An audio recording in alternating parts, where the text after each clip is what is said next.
Buenos días a todos los que nos están escuchando. Bienvenidos a este capítulo Ascenso y declive en la hegemonía mundial durante la Segunda Guerra Mundial. Hoy vamos a realizar un análisis sobre los ascensos y declives de las diversas potencias, así como su búsqueda y lucha por el poder y extensión de sus dominios durante la Segunda Guerra Mundial. Nos encontramos con Monse, Fanny, Emanuel, Helen, Melissa y su servidora Dani. ¿Qué tal, Helen? Hola Dani, muchas gracias. Antes que nada, para empezar a entender el tema, tenemos que entender primero qué es la hegemonía. Se le conoce como hegemonía al dominio de una entidad de cualquier tipo. En las relaciones internacionales, una hegemonía es una situación de gran asimetría a favor de un Estado, que tiene suficiente poder militar para derrotar sistemáticamente a cualquier competidor potencial en el sistema. Controla el acceso a materias primas, recursos naturales, así como la capital y mercados. Tiene ventajas competitivas en la producción de bienes de valor agregado, genera una ideología aceptada y se diferencia funcionalmente de otros estados del sistema, y se espera que proporcione ciertos bienes públicos como seguridad o estabilidad comercial y financiera. Una vez que ya hemos entendido el concepto de hegemonía, me es importante mencionar el dominio, que a su vez son atributos inherentes a potencias que han buscado imponer sus propias reglas en el juego internacional, ya sea en lo económico, en lo político o en lo militar. En este sentido y momento destaca Estados Unidos y la Unión Soviética, por ser las dos superpotencias que dominaron el escenario internacional a partir de la Segunda Guerra Mundial, mediante la imposición de la fuerza y la violencia, que fue por medio del dominio, también mediante la influencia de sus respectivas ideologías, que esto es la hegemonía. Para lograr tales imposiciones, las dos superpotencias utilizaron estos recursos de diferentes maneras y niveles de acuerdos a sus necesidades y circunstancias. Así, el convencimiento y la persuasión intelectual y moral fueron ejercidos mediante la propaganda y el adoctrinamiento ideológico, y esto fue que intentaron imponer su peculiar visión del mundo. O sea, como diera lugar, ellos querían inculcar su cultura. Cuando esto no fue suficiente, utilizaron gradualmente el dominio directo, la violencia. O sea, no les importó ni la policía ni el ejército, y pues era con la intención de subordinar a los estados nacionales. Entre relaciones políticas se fundamentaron en su poderío económico y en sus fuerzas armadas. En efecto, ambas potencias antes de la Segunda Guerra Mundial ya habían acumulado un enorme poder económico gracias al desarrollo industrial y tecnológico que la primera y segunda revolución industrial le impulsaron.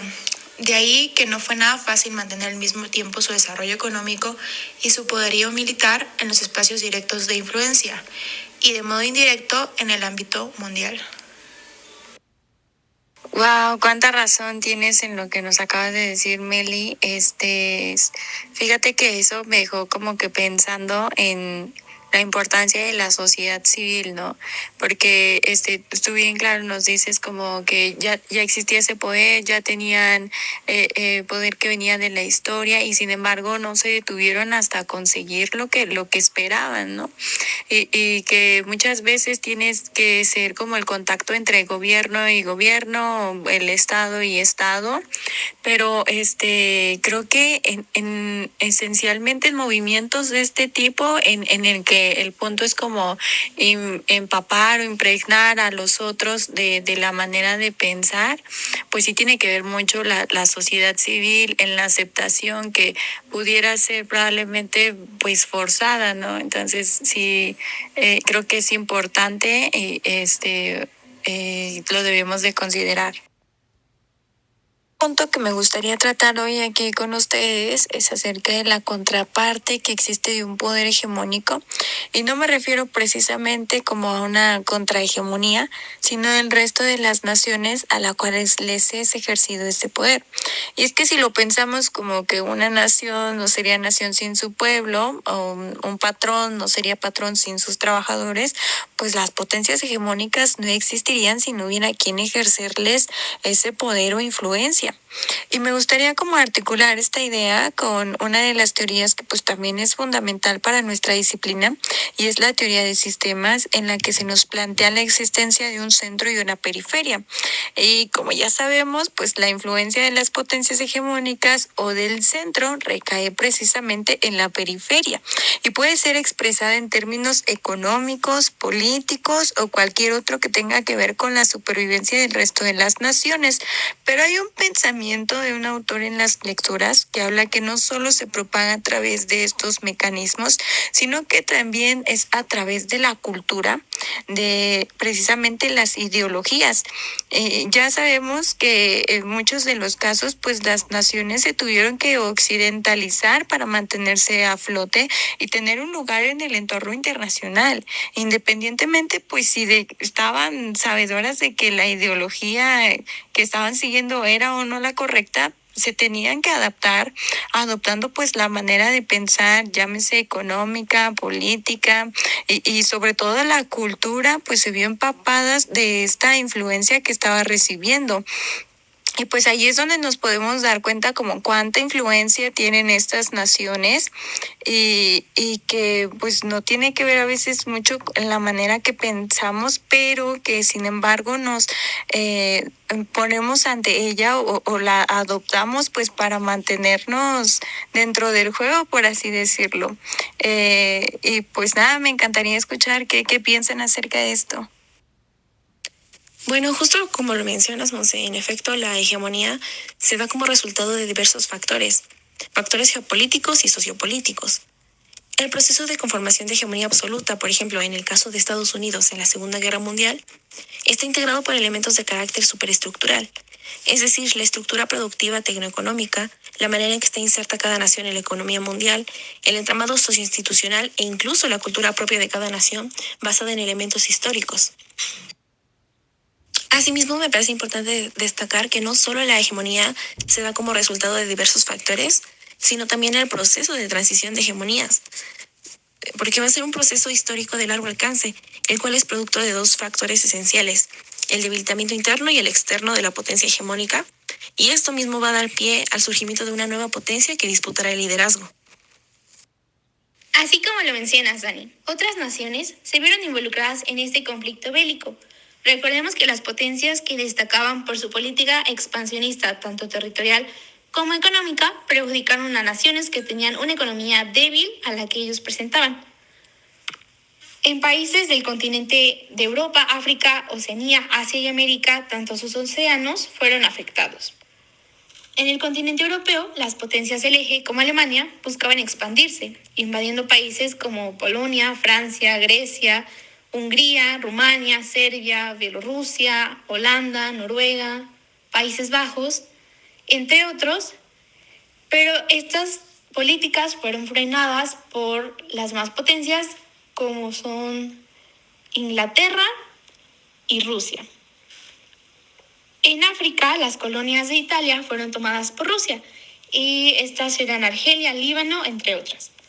En Asia, Japón, siendo la potencia más grande, invadió China, Sarabia, Palestina, Turquía, entre otros, con la premura de Asia para los asiáticos, revocando a las colonias de Europa. Con la intervención de Estados Unidos, tras el ataque a Pearl Harbor, tropas alemanas bombardearon buques en el Océano Pacífico, pertenecientes a países americanos. Y a finales de la guerra, Estados Unidos bombardeó las ciudades de Hiroshima y Nagasaki. Este conflicto bélico es considerada la guerra más sangrienta que afectó a gran parte del mundo. Continuamos. Y bueno, sobre el final de la Segunda Guerra Mundial, todos tenemos entendido que los principales ganadores fueron Inglaterra, Francia, los Estados Unidos de América y la Unión Soviética, de los cuales los Estados Unidos resultaron los mejor librados, por así decirlo, pues su territorio no fue afectado del todo como tal, ¿no? O sea, todos sabemos que Inglaterra, la Unión Soviética o Francia fueron foco de la guerra. Por su parte, los Estados Unidos, por su ubicación geográfica, tuvieron una ventaja sobre estos otros tres países. Por tanto, los Estados Unidos lograron establecer un poder, por así decirlo, sobre la Europa occidental principalmente. Es así que comenzaron a establecer sus ideales, su forma de ver la vida, la economía, su ideal político en sí, ideal político y económico, lo que hoy conocemos como el capitalismo. Y el capitalismo triunfa, no nada más en Europa occidental, sino se expande por parte de países inclusive africanos, América, América, toda la América, el continente americano.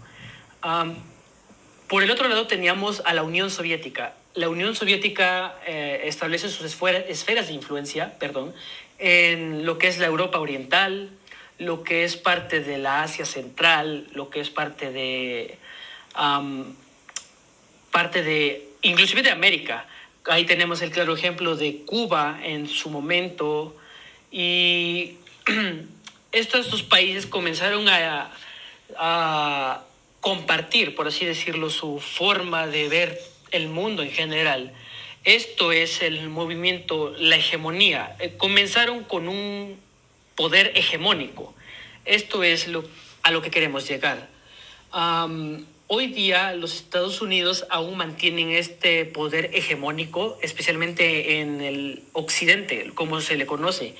La Unión Soviética, todos sabemos que desapareció. Y otro ganador, por así decirlo, de la Segunda Guerra Mundial fue China. China es un caso aparte. China, como tal, no fue un ganador, porque la guerra en el Pacífico se centró entre Estados Unidos y Japón, por lo cual China pudo liberarse, ¿no? Pero hoy día China ha tomado ese legado que dejó la Unión Soviética. China hoy día se está proponiendo y se está contraponiendo más bien a la hegemonía estadounidense. Estamos prácticamente en un mundo nuevamente bipolar entre la China, que cada vez se posiciona más en Sudamérica, en Latinoamérica en general, hablando de sus importaciones, exportaciones, de su capital, las inversiones de capital. China cada vez está poniéndose al tú por tú con los Estados Unidos. En África, por ejemplo, tenemos inversiones chinas sobre Tanzania, Egipto. En América con Brasil, tenemos el caso de Perú, tenemos el caso de Bolivia. O sea, China en estos momentos, a pesar de haber sido una víctima cruel del poder japonés en la Segunda Guerra Mundial, hoy día se contrapone al poder hegemónico que desarrollaron desde desde inicios del siglo XIX, los Estados Unidos. Hoy día el mundo, a mi parecer, no sé qué opinen ustedes, compañeras, es un mundo nuevamente bipolar. Bueno, creo que todos los comentarios mencionados han sido muy acertados. Y claro, como lo mencionan, la hegemonía supone procesos de poder y fuerza que implican una lucha por el poder. Esta lucha por el poder puede ser reflejada claramente en los sucesos de la Segunda Guerra Mundial, como ya lo mencionaron, y dieron muchos ejemplos de esto en distintas naciones y contextos. Y bueno, creo que nos lleva a la conclusión de que puede ser aplicado hasta nuestros días y que va a continuar pasando y va a continuar una dominación hegemónica a través de nuestra historia y que se va a reflejar claramente en las relaciones internacionales. Bueno, espero que todos los que nos estén escuchando hayan disfrutado tanto como nosotros. Es un tema muy interesante y esperamos que les hayan dejado más dudas y más interés acerca del tema. Eso es todo y gracias por escucharnos.